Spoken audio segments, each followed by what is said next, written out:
around 2015, 2016, as I mentioned, Bechtel made a large strategic investment to drive innovation internally within the organization, and then also to engage externally with innovative startup founders and others around the industry who are looking at new ways of doing work.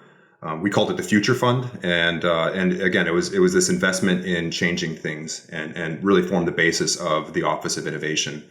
So coming into it in 2015, there was just a handful of us, a handful of people involved in this endeavor, and there was no textbook written at that time on what to do.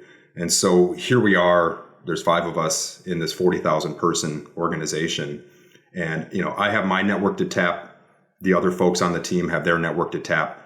But that's really only surface level.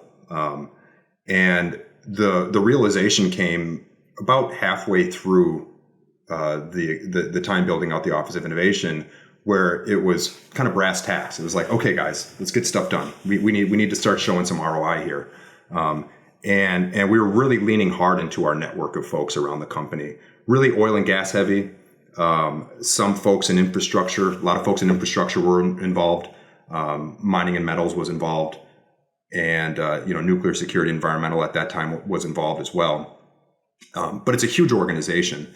And so came to the realization that there's just a lot of people out in the field day to day who are having these conversations about technology and about new ways of doing work. They're reading the news, they're seeing all this cool tech stuff out there, and they're like, man, if I could only get this in my hands so I can use it on my project and begin to, perhaps automate or make my life easier, they would just be chomping at the bit for it. But there's not that internal resource in the organization to go to, or maybe they just kind of fly under the radar and they're not the kind of person to put their hand up. There's, I want to say, hundreds of these, perhaps thousands of these people across any large construction company.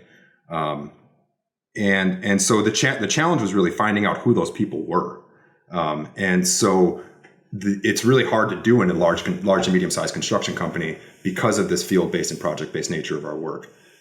So the consulting work that I do currently is working with large to medium-sized construction companies to do what's called a network analysis. And we really dive deep into the construction organization to highlight what we call field influencers. So this is the hidden soft power out on construction sites, the folks who are having those conversations and pushing new technology that are otherwise just kind of flying under the radar.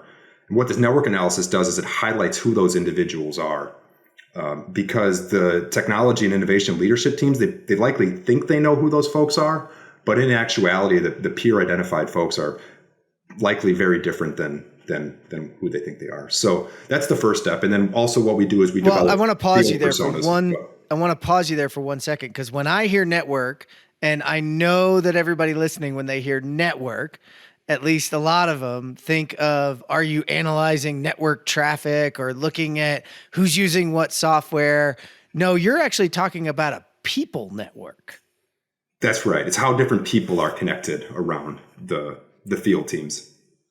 Awesome. Exactly. So keep going. Sorry to but I wanted to reset because that took me a little bit. Sure. Yeah. And thanks for that. Because it is somewhat difficult to describe. It gets really heady at points, but once people see it and see it in action, and they realize how valuable this information is, it becomes very clear very quickly.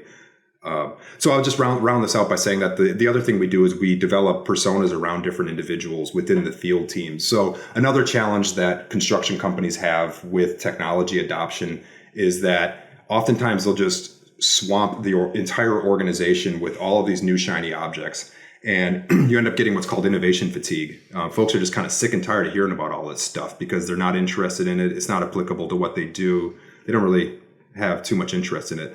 So the personas are really valuable because that allows you to really hyper focus your message, your innovation message, so that when a new startup or new technology or new vendor comes through your door, you know exactly who in the organization to point to, kind of playing that air traffic controller approach.